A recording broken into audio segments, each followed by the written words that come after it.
আজকে আমরা আলোচনা করব তোমাদের উচ্চ মাধ্যমিক 2022-এর ছাত্রছাত্রীদের জন্য মৃদুল দাশগুপ্তের লেখা ক্রন্দনতা জননীর পাশে নামক কবিতা থেকে খুবই গুরুত্বপূর্ণ কিছু এমসিকিউ, এসএকিউ অ্যান্ড লং কোশ্চেনের অ্যান্সার।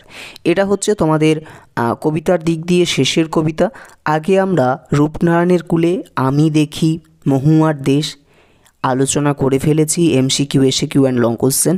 তো তোমরা যদি সেই প্রশ্ন উত্তরগুলো লিখে না থাকো তাহলে ডিসক্রিপশানে লিঙ্ক দেওয়া থাকবে, সেগুলো কিন্তু তোমরা লিখে নিতে পারো, কেননা প্রত্যেকটি প্রশ্ন কিন্তু খুবই গুরুত্বপূর্ণ। ঠিক আছে, এর পরবর্তী সময় আমরা লং কোশ্চেনের অ্যান্সারগুলো নিয়ে আসবো। আমরা এমসিকিউ, এসএকিউ কভার আজকে হয়ে যাচ্ছে কবিতা থেকে, এরপরে রূপনারায়ণের কুলে থেকে আমাদের লং কোশ্চেন আসবে। তারপরে ধীরে ধীরে করে তোমাদের যে 4টে কবিতা আছে নতুন সিলেবাস অনুসারে, ঠিক আছে, শিকার কবিতা বাদ গেছে, সেইভাবে আমরা লং কোশ্চেনগুলো ধীরে ধীরে কমপ্লিট করব। এইভাবে আমরা প্রতিটি গল্প, নাটক, ঠিক আছে, আন্তর্জাতিক কবিতা, ভারতীয় গল্প সমস্ত কিছুই কিন্তু কমপ্লিট করব। ঠিক আছে, তাহলে দেখে নাও ক্রন্দনতা জননীর পাশে কবিতা থেকে কিছু গুরুত্বপূর্ণ এমসিকিউর প্রশ্ন উত্তর। প্রথম প্রশ্ন কি না, ক্রন্দনতা জননীর পাশে কবিতাটি যে কাব্যগ্রন্থের অন্তর্গত? অপশন ক সর্ষে ক্ষেত, আম পাতা, জাম পাতা, ধান ক্ষেত, না জলপাই কাঠের এসরাজ। তাহলে উত্তর হবে কি না ধান ক্ষেত নামক কাব্যগ্রন্থের অন্তর্গত মৃদুল দাশগুপ্তের এই ক্রন্দনতা জননীর পাশে নামক কবিতাটি। ক্লিয়ার? 2 নম্বর প্রশ্ন, এখন যদি না থাকি, এখন বলতে কবি বুঝিয়েছেন ক যখন ভূমিকম্পে স্বদেশ বিধ্বস্ত, খ শাসক শক্তির অত্যাচারে জন্মভূমি যখন বিপন্ন, গ সাম্প্রদায়িক দাঙ্গায় যখন চারিদিক রক্তাক্ত, নাকি ঘ যখন দস্যুর উৎপাতে সকলে ভীত। তাহলে অ্যান্সার হবে কি না অপশন খ শাসক শক্তির অত্যাচারে জন্মভূমি যখন বিপন্ন। 3 নম্বর প্রশ্ন, ক্রন্দনতা জননী বলতে কবি বুঝিয়েছেন? অপশন ক গর্ভধারিণী মাকে, অপশন খ নারী জাতিকে, অপশন গ জন্মভূমিকে, নাকি দেশের একটি নির্দিষ্ট অংশকে। অ্যান্সার হবে কি না অপশন গ জন্মভূমিকে। 4 নম্বর প্রশ্ন, জননী ক্রন্দনতার কারণ অর্থাৎ কেন কাঁদছে, কেন জননী, জননীর কান্নার কারণটা কি?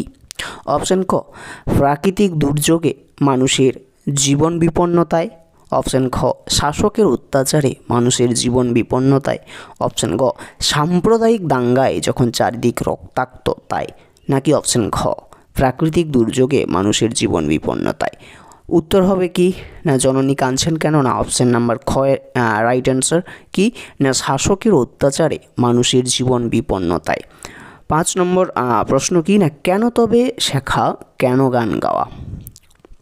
এটা শেখা হবে না, কেন তবে লেখা, এটা লেখা হবে, ঠিক আছে, মিস্টেক হয়েছে। কেন তবে লেখা, কেন গান গাওয়া বলার অর্থ কী? ঠিক আছে, অপশন ক লেখা ও গাওয়ার মূল্যহীনতা, অপশন গ গাওয়া ও লেখায় অমনোযোগ, নাকি অপশন গ লেখা ও গাওয়ার অপ্রাপ্তি, নাকি অপশন ঘ লেখা ও গাওয়ার অসম্পূর্ণতা। এখানে একটু টাইপিং মিস্টেক হয়েছে, এটা শেখা হয়ে গেছে, এটা লেখা হবে, এই ক্ষেত্রে আমি দুঃখিত, ক্ষমা চেয়ে নিচ্ছি। অ্যান্সার হবে কি না কেন তবে লেখা, কেন গান গাওয়া। এইটা যে মৃদুল দাশগুপ্ত বলেছেন তার ক্রন্দনতা জননীর পাশে নামক কবিতাতে, এর অর্থটা হচ্ছে কি না লেখা ও গাওয়ার মূল্যহীনতাকে কিন্তু বুঝিয়েছেন কবি। ঠিক আছে, 6 নম্বর প্রশ্ন, কেন তবে আঁকা আঁকি বলতে কবি বুঝিয়েছেন? অপশন ক আঁকার অসম্পূর্ণতা, অপশন খ আঁকার অসারতা, অপশন গ আঁকার অপ্রয়োজনীয়তা, নাকি অপশন ঘ আঁকার অপচয়। উত্তর হবে কি না অপশন খ আঁকার অসারতা। ক্লিয়ার? 7 নম্বর প্রশ্ন, নাই যদি হয় ক্রোধ, ক্রোধের কারণ? অপশন ক নিহত বাহির শবদেহ, অপশন খ নিহত দাদার শবদেহ, অপশন গ রাজনৈতিক দলাদলি, নাকি অপশন ঘ মানুষের হিংসা। উত্তর হবে কি না কবির যে ক্রোধ হয়েছিল তার কারণটা কি না নিহত ভাইয়ের শবদেহ দেখে কিন্তু কবির ক্রোধ এসেছিল বা রাগ হয়েছিল। 8 নম্বর প্রশ্ন, নিহত ভাইয়ের শবদেহ দেখে কবির ক্রোধের কারণ, এগুলো কিন্তু এসএকিউতেও আসতে পারে। ঠিক আছে, এমসিকিউ এবং এসএকিউ এই দুটো কিন্তু একটু মিক্সড আপ আছে। যে সকল এমসিকিউগুলো কিন্তু কোনো সময় বা মাঝে মাঝে কিন্তু এসএকিউতেও কিন্তু চলে আসতে পারে। যেমন এইভাবে আসতে পারে যে নিহত ভাইয়ের শবদেহ দেখে কবির ক্রোধের কারণ কী ছিল, আসতে পারে, তাই না? উত্তর হবে কিনা দেখো, এখানে অপশান আছে হিংসা, অপশান খ ভালোবাসা ও মূল্যবোধ, ঠিক আছে, অপশান গ সামাজিকতা, না অপশন ঘ কর্তব্যবোধ? তাহলে উত্তর কী হবে না অপশন খ ভালোবাসা ও মূল্যবোধ। ঠিক আছে, থাকাই। 9 নম্বর প্রশ্ন কি না কিসের মূল্যবোধ বলার অর্থ? দেখো আমি একটার সাথে একটা রিলেটেড করছি, যেমন যাতে তোমরা বুঝতে পারো। এখানে অ্যান্সারটা হচ্ছে ভালোবাসা ও মূল্যবোধ, সাথে দেওয়া আছে যে কিসের মূল্যবোধ। তোমরা একটু পাশাপাশি যখন দুটো প্রশ্নের প্রায় উত্তর কাছাকাছি জায়গাতে থাকে তখন কিন্তু সেটা মনে রাখতে খুবই সুবিধা হয়। ঠিক আছে, সেই জন্য প্রশ্নগুলো সেভাবেই বানানো হয়েছে এবং ইম্পর্ট্যান্ট কিন্তু প্রশ্নগুলো প্রত্যেকটি। তোমরা খাতাতে লিখে নেবে ভালো করে। ঠিক আছে, আশা করি এত দূর অবধি লিখে এসো। যারা লিখে এসো তারা ছোট্ট করে একটু কমেন্ট করে জানাবে। ঠিক আছে, ওকে। 9 নম্বর প্রশ্ন কিনা কিসের মূল্যবোধ বলার অর্থ কি? অপশন ক সচেতনতা, অপশন খ সামাজিকতা, অপশন গ মনুষ্যত্ব, নাকি অপশন ঘ কর্তব্যবোধ? তাহলে উত্তর কী হবে না অপশন গ মনুষ্যত্ব। 10 নম্বর প্রশ্ন কিনা ক্রুদ্ধ ভাইয়ের শবদেহ দেখে কবি অনুভব করেছেন কি? অপশন ক ভালোবাসা ও সামাজিক দায়বদ্ধতা, অপশন খ প্রতিহিংসা, অপশন গ ভালোবাসা, নাকি কোনোটাই নয়। মানে কি ভাইয়ের শবদেহ দেখে কবি কি মনে করেছেন? কি মনে করেছেন বা তার দেখে কি মনে হয়েছে না ভালোবাসা ও সামাজিক দায়বদ্ধতা। ঠিক আছে, ভাইয়ের শবদেহ দেখে কবি অনুভব করেছেন কি না ভালোবাসা ও সামাজিক দায়বদ্ধতা। 11 নম্বর প্রশ্ন কি না নিখোঁজ মেয়েটিকে পাওয়া গিয়েছিল? অপশন ক বাগানে, অপশন খ রাস্তায়, অপশন গ জঙ্গলে, নাকি গুহায়? উত্তরটি তোমরা করবে 11 নম্বর এমসিকিউটি। ঠিক আছে, একটি করে আমি ছেড়ে দিই যাতে আমি বুঝতে পারি। দেখি তোমরা কেমন পড়েছো। ইজি একটা কোশ্চেন, দেখা যাক কে অ্যান্সার দেই। 11 নম্বর প্রশ্ন ছিল এটা, ইজি একটা কোশ্চেন। 12 নম্বর প্রশ্ন কি না বিধির বিচার চেয়ে বলতে কবি বুঝিয়েছেন? অপশন ক ঈশ্বরের দোহাই দিয়ে, অপশন খ ন্যায় বিচার চেয়ে, নাকি অপশন গ বিধাতার বিচার প্রার্থনা করে, নাকি অপশন ঘ মানুষের আদালতে বিচার করে? অপশন গ হবে রাইট অ্যান্সার বা সঠিক উত্তর, কি না বিধাতার বিচার প্রার্থনা করে। ওকে, এই হচ্ছে মোট 12টি এমসিকিউ। এই এমসিকিউগুলো খুবই গুরুত্বপূর্ণ। ক্রন্দনতা নামক জননীর পাশে বা ক্রন্দনতা জননীর পাশে যে কবিতাটি রয়েছে তোমাদের, এবং যখন মক টেস্ট আমরা নেব তখন কিন্তু আরও কিছু এক্সট্রা কোশ্চেন পাবে। ঠিক আছে, একটা তোমরা খাতা বানিয়ে নেবে, আমাদের ক্লাস বলে একটা খাতা বানিয়ে নেবে, সেখানে তোমরা প্রতিটা কবিতার এমসিকিউ এসিকিউ এবং লং কোশ্চেনের অ্যান্সারগুলো লিখবে, যেগুলো সমস্ত কিছু কিন্তু ফুল সিলেবাস অনুসারে তোমরা ইউটিউবে পেয়ে যাবে। ঠিক আছে, এইভাবে দেওয়া থাকবে, সুন্দরভাবে তোমরা লিখে নেবে। আর মক টেস্ট এর জন্য একটা খাতা করবে, কিংবা ওই খাতাটা তো হয়ে যাবে, যখন মক টেস্ট নেব তখন মক টেস্ট বলে কিন্তু তোমরা লিখবে। ঠিক আছে, এই 4টে কবিতা কমপ্লিট করার পর এই কবিতা থেকে কিন্তু মোট 40 থেকে 60 নম্বরের একটা পরীক্ষা নেওয়া হবে 4টে কবিতা থেকে। যে সকল এমসিকিউ এসিকিউগুলো দিয়েছি তার মধ্যেই প্রশ্ন থাকবে এবং কিছু এক্সট্রা প্রশ্ন থাকতে পারে যেগুলো ইম্পর্ট্যান্ট আরও হতে পারে। যদি পরবর্তী সময় কিছু ইম্পর্ট্যান্ট প্রশ্ন পেয়ে থাকি তো অবশ্যই তোমাদেরকে প্রোভাইড করে দেওয়া হবে। ঠিক আছে, টেনশন নেওয়ার কিছু নেই। তাহলে দেখে নাও এসিকিউ প্রশ্ন উত্তরগুলো একটু দেখে নাও। অপশন বলছি এখানে, সরি। 1 নম্বর প্রশ্ন কি না ক্রন্দনতা জননীর পাশে কবিতাটির উৎস? আমি বারবার বলি যে কোনো কবিতা বা যে কোনো গল্প বা যে কোনো নাটক, এনিথিং। ঠিক আছে, বাংলার ক্ষেত্রে উৎসটা কিন্তু খুবই গুরুত্বপূর্ণ একটা জায়গা। এই উৎস যদি তোমরা ঠিকঠাকভাবে মনে রাখতে পারো তাহলে যে কোনো লং কোশ্চেনের অ্যান্সার বা ব্রড কোশ্চেনের অ্যান্সার কিন্তু তোমরা লেখার শুরুটা করতে পারবে, আর কিছু হোক আর না হোক শুরুটা করতে পারবে। আর একটা মানুষ যদি শুরুটুকুটা করতে পারে না তাহলে সে অবশ্যই শেষ অবধি যেতে পারে। এটা স্বাভাবিক, এটা অতি স্বাভাবিক। শুরুটা করো, দেখবে নিজেই শেষ করতে পারছো, তারপরে অটোমেটিক লেখাচ্ছে। কীভাবে লেখাচ্ছে নিজেরাও বুঝতে পারবে না। ঠিক আছে, এটাই ব্যাপার। সুতরাং উৎসটা খুবই গুরুত্বপূর্ণ যে কোনো লং কোশ্চেন লেখার স্টার্টিংয়ের ক্ষেত্রে। সুতরাং তোমরা এটা ভালো করে করবে এবং অনেক ক্ষেত্রে কিন্তু দেখবে সরাসরি প্রশ্ন চলে আসে যে কবিতাটির উৎস লেখো বা গল্পের উৎস লেখো, কিংবা কোন কাব্যগ্রন্থ থেকে নেওয়া হয়েছে, কত সালে নেওয়া হয়েছে, এরকম টাইপের। ঠিক আছে, তো দেখে না এখানে 1 নম্বর যে এসিকিউটা আছে কি না ক্রন্দনতা জননীর উৎস, তাই না? আমরা দেখিনি উত্তরটি কী হবে না কবি মৃদুল দাশগুপ্তের ক্রন্দনতা জননীর পাশে কবিতাটি তার ধানক্ষেত নামক কবিতা পুস্তিকার অন্তর্গত। এইখানে এই যে ধানক্ষেত, এই ধানক্ষেতটাতে কিন্তু অবশ্যই কিন্তু তোমরা কোটেশন দেবে। কোটেশন যদি না দাও তাহলে কিন্তু নাম্বার কাটা যাবে। ঠিক আছে, 2 নম্বর প্রশ্নটা দেখে না কি না ক্রন্দনতা জননীর পাশে কবিতাটি কোন সময়ে লেখা? কোন সময় লেখা? উত্তর কী হবে? না, ক্রন্দনতা জননীর পাশে কবিতাটি 2006 খ্রিস্টাব্দের নভেম্বর ডিসেম্বর মাসে হুগলি জেলার সিঙ্গুরে কৃষি জমি অধিগ্রহণকে কেন্দ্র করে যে অন্যায়, দমন, পীড়ন সংগঠিত হয়েছিল সেই ঘটনাটি তুলে ধরতেই কবি এই কবিতা লিখেছেন। বা কোন সময়? বা 2006 খ্রিস্টাব্দে। ঠিক আছে, এই যে একটা দমন পীড়ন, ঠিক আছে, একটা ব্যাপার সৃষ্টি হয়েছিল এখানে, এই ঘটনাটি তুলে ধরতেই কিন্তু কবি এই ক্রন্দনতা নামক বা ক্রন্দনতা জননীর পাশে কবিতাটি কিন্তু লিখেছেন বা আমাদের সামনে তুলে ধরেছেন। ঠিক আছে, 3 নম্বর প্রশ্নটি হচ্ছে কি না, ক্রন্দনতা জননীর পাশে না থাকলে কবির কি মনে হবে? উত্তর কি হবে? না, কবি মৃদুল দাশগুপ্ত ক্রন্দনতা জননীর পাশে না থাকতে পারলে সমস্ত লেখা, গান গাওয়া, আঁকা আঁকির মতো সৃজনশীল কর্মকে অর্থহীন বলে মনে করবেন। ঠিক আছে, 4 নম্বর প্রশ্ন, কেন তবে লেখা, কেন গান গাওয়া বলা হয়েছে কেন? উত্তর, ক্রন্দনতা জননীর পাশে কবিতায় কবি মৃদুল দাশগুপ্ত মনে করেছেন বিপন্ন আক্রান্ত স্বদেশের প্রতি দায়বদ্ধতা, ভালোবাসায় যদি শিল্পী তার সৃষ্টিশীলতার মাধ্যমে প্রতিবাদ না জানায় তাহলে লেখা, আঁকা, গান গাওয়া এই সবই যেন অর্থহীন হয়ে যায়। ঠিক আছে, 5 নম্বর প্রশ্ন, নিহত ভাই বলতে কবি কাকে বুঝিয়েছেন? উত্তর, ক্রন্দনতা জননী, এগুলোতে কিন্তু সিঙ্গেল কোটেশন অবশ্যই দেবে তোমরা। ঠিক আছে, কি না, ক্রন্দনতা জননীর পাশে কবিতায় শাসকের রক্তচক্ষু উপেক্ষা করে অন্যায়ের প্রতিবাদ করতে গিয়ে যারা আজ মৃত, এখানে কবি মৃদুল দাশগুপ্ত তাদের কথাই কিন্তু বলেছেন। ঠিক আছে, 6 নম্বর প্রশ্ন, কেন ভালোবাসা, কেন বা সমাজ, কিসের মূল্যবোধ, কোন মানসিক যন্ত্রণা থেকে কবি এ কথা বলেছেন? ইম্পর্ট্যান্ট প্রশ্ন কিন্তু এটা। উত্তর কী হবে? না, ক্রন্দনতা জননীর পাশে কবিতায় নিহত ভাইয়ের শবদেহ দেখে মানুষের অমানসী নৃশংসতায় ব্যথিত বা আঘাত পেয়ে কবি এরূপ মন্তব্য করেছেন।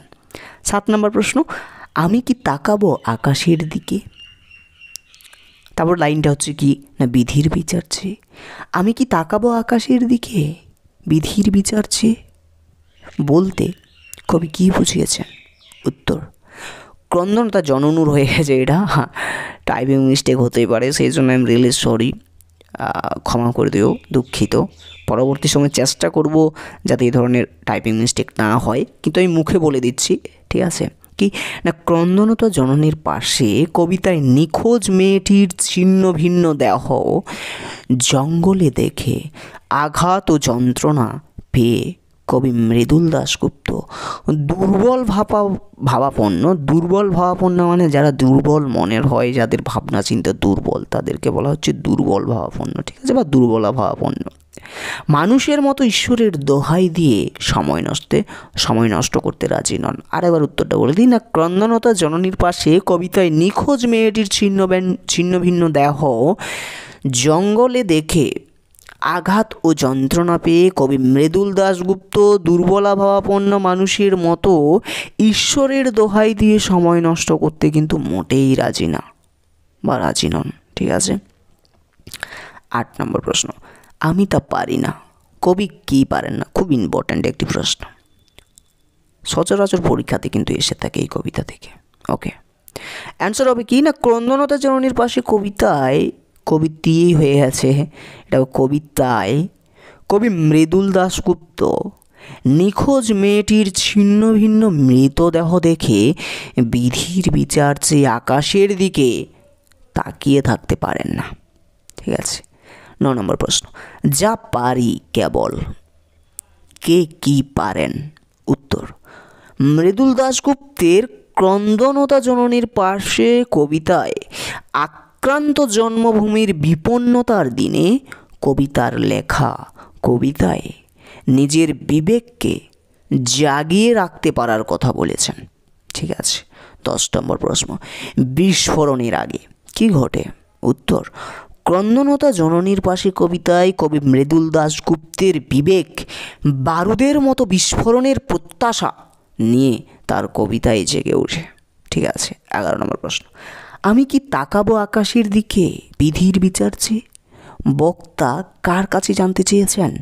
উত্তর, ক্রন্দনতা জননীর পাশে কবিতায় কবি মৃদুল দাশগুপ্ত নিজের বিবেক বা অন্তরাত্মার কাছে প্রশ্ন উদ্ধৃত প্রশ্নের উত্তরটি মানে কি না, নিজের বিবেক বা অন্তরাত্মার কাছে প্রশ্ন উদ্ধৃত প্রশ্নের উত্তর জানতে চেয়েছেন। প্রশ্ন উদ্ধৃত প্রশ্নের উত্তর মানে যে প্রশ্নটি তোমাদেরকে করা হয়েছে, অর্থাৎ যে প্রশ্নটি বলা হচ্ছে সেটি হচ্ছে প্রশ্ন উদ্ধৃত প্রশ্নের উত্তর, সেই প্রশ্নটির উত্তর। অর্থাৎ এখানে যেটা বলা হয়েছে যে একটা প্রশ্ন, আমি কি তাকাবো আকাশের দিকে বিধির বিচার চেয়ে, বক্তা কার কাছে জানতে চেয়েছেন?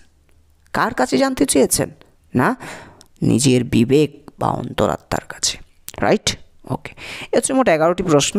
একটু আধটু মিস্টেক হচ্ছে কোনো কোনো জায়গাতে, কোনো কোনো স্থানে টাইপিং মিস্টেক হওয়ার কারণে, এগুলো একটু ঠিক করে নেবে, আমি বলে দিলাম। ঠিক আছে, তো আর যাবতীয় প্রবলেম তোমাদের জানাবে, long question, MCQ, SCQ, long কোশ্চেনের অ্যান্সার, যে জায়গাতে অসুবিধা হচ্ছে তোমরা জানাবে, প্রতিটা জায়গাতে কিন্তু হেল্প করা হবে। ঠিক আছে, আমরা এমসিকিউ এসিকিউ কমপ্লিট করলাম। আমি এখানে জাস্ট লিখে দিয়েছি তোমাদের লং কোশ্চেনগুলো গুরুত্বপূর্ণ এখানে, কারণ একটা ভিডিওর মাধ্যমে MCQ SCQ plus long question সম্ভব না, অনেক বড় ভিডিওটা হয়ে যাবে, যে কারণে আমি প্রশ্নগুলো দিয়েছি শুধু ইম্পর্ট্যান্ট।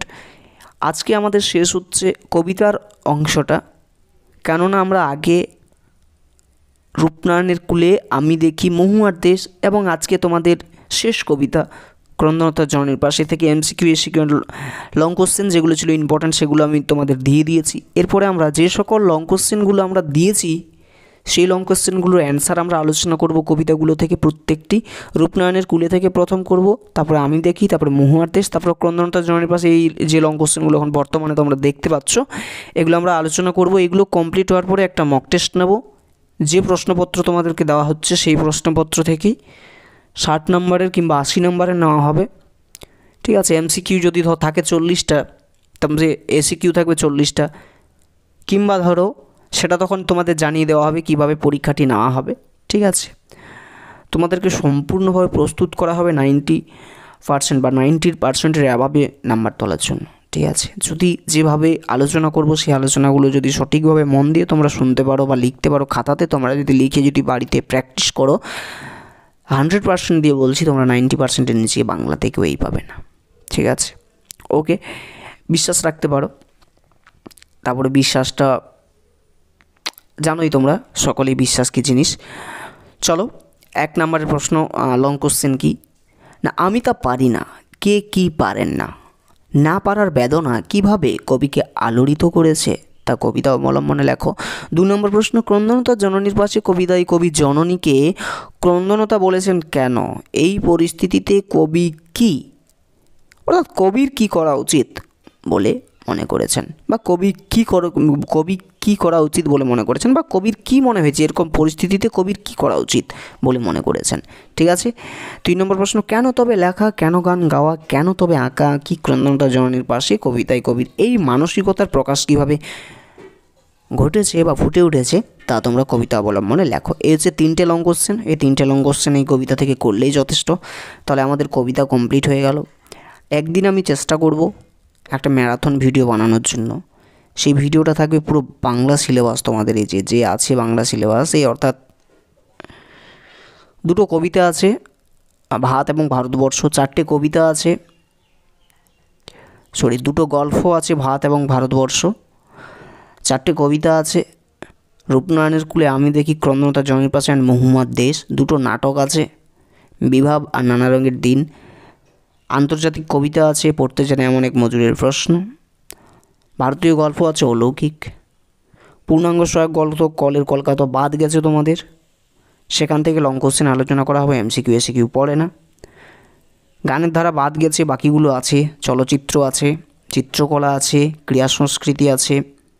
ঠিক আছে, এরপরে কি বিজ্ঞান চর্চা আছে, ওইদিকে শব্দার্থ তত্ত্ব তোমাদের বাদ গেছে, বাক্যতত্ত্ব, ধ্বনিতত্ত্ব আর রূপতত্ত্ব আছে, এবং ভাষা বিজ্ঞানের যে অংশ। প্রতিটি জায়গা থেকে যে সকল important MCQ, SAQ and long question এবং লং কোশ্চেন একটা ভিডিওর মাধ্যমে সমস্ত কিছু কভার করব আবার নতুন করে, ঠিক আছে। এমসিকিউ, এসএকিউ প্রতিটা চ্যাপ্টার ওয়াইজ থাকবে, ঠিক আছে, এবং প্রতিটা চ্যাপ্টারের লং কোশ্চেন অ্যান্সার থাকবে একটা ভিডিওর মধ্যে। হয়তো সেই ভিডিওটা তোমার 4 ঘন্টা 5 ঘন্টা হয়ে যেতে পারে, কিন্তু তোমাদের সুবিধাতে যাতে একটা ভিডিওর মাধ্যমেই তোমরা সমস্ত কিছু পেয়ে যাও, ঠিক আছে। ওকে, ঠিক আছে, চলো এই পরবর্তী আমরা আলোচনা করব লং কোশ্চেন। রূপনারায়ণের কুলে থেকে আমরা লং কোশ্চেনের অ্যান্সারগুলো আলোচনা করব। যদি সেইগুলো তোমরা পেতে চাও, যদি মনে হয় যে না চ্যানেলে সাবস্ক্রাইব করে তোমাদের কিছু উপকার হবে, তাহলে করতে পারো, নাহলে বলবো না যে সাবস্ক্রাইব করো বা শেয়ার করো, ঠিক আছে। যদি ইচ্ছে হয় তো করো, আর যদি না ইচ্ছে হয় তো ঠিক আছে। মাঝে মধ্যে চ্যানেলে এসে ভিজিট করে যেও, যে কোন অ্যান্সারগুলো দিয়েছি সেগুলো খাতাতে লিখে নেবে। সাবস্ক্রাইব করার দরকার নেই, তারপর আবার চলে যাবে, কোনো অসুবিধা নেই। ওকে, আর যদি মনে হয় যে হ্যাঁ ঠিক আছে পরবর্তী সময় কাজে লাগবে, তাহলে অবশ্যই সাবস্ক্রাইব করে পাশে উঠে থাকে বেল আইকনটি বাজিয়ে দেবে, তাহলে পরবর্তী ভিডিও নোটিফিকেশান তোমরা পেয়ে যাবে, কখন আমি কী লং কোশ্চেন অ্যান্সার বা এমসিকিউ এসিকিউ অ্যান্সার বা কোন আলোচনাটা আমি দিচ্ছি, ঠিক আছে। এবং এনি প্রবলেম বাংলা থেকে তোমাদের যদি কিছু হয়ে থাকে তো কমেন্ট বক্স খোলা আছে তোমাদের জন্য, জাস্ট একবার কমেন্ট করে জানাবে, পরবর্তী ভিডিও সেই কমেন্ট অনুসারেই কিন্তু হবে, ঠিক আছে। এতটা কথা দিলাম। সো টেনশন নেওয়ার কিছু নেই, একজনের যদি প্রবলেম থাকে তো একজনের জন্য স্পেশালি একটা ভিডিও বানিয়ে দেওয়া হবে, ঠিক আছে, কিন্তু তাও তোমাদের প্রবলেম রাখা হবে না। সো বিন্দাস পড়ো, ঠিক আছে। কোনো জায়গাতে প্রবলেম হলে জাস্ট একবার কমেন্ট বক্স ওপেন আছে, জানাবে, ওকে। সমস্ত প্রবলেম দূর করা হবে। সো বিন্দাস থাকো, ভালো করে পড়াশোনা করো, হাসি খুশি আনন্দ সমস্ত কিছুই করো, তো পড়াশোনাটাও করে চলো, ঠিক আছে। চলো তাহলে ফিরে আসছি পরবর্তী ক্লাসে, দেখা হচ্ছে পরবর্তী ক্লাসে। পরবর্তী ক্লাস আমাদের হবে রূপনারায়ণের কুলে নামক কবিতা থেকে লং কোশ্চেনের অ্যান্সার, ঠিক আছে। 2টো লং কোশ্চেন আলোচনা করব, কিংবা একদিনে 3টে, কিংবা একদিনে সম্ভব না 3টে, দেখা যাবে, ঠিক আছে। এর পরবর্তী ভিডিও হচ্ছে লং কোশ্চেন। তোমরা কমেন্ট করে জানাও একসাথে কতগুলো লং কোশ্চেন অ্যান্সার তোমাদেরকে দেওয়া হবে, ঠিক আছে। বা তোমরা কতগুলো বলতে রূপনারায়ণের কুলে থেকে জাস্ট 2টো লং কোশ্চেনই হবে, ঠিক আছে। 2টো লং কোশ্চেন করলেই কিন্তু হয়ে যাবে অ্যান্সার, ঠিক আছে। ঠিক আছে, চলো ফিরে আসছি পরবর্তী ক্লাসে, দেখা হচ্ছে পরবর্তী ক্লাসে। ততক্ষণ অবধি ভালো থাকো, ভালো থাকার সাথে সাথে পড়াশোনা করো। ওকে, চলো।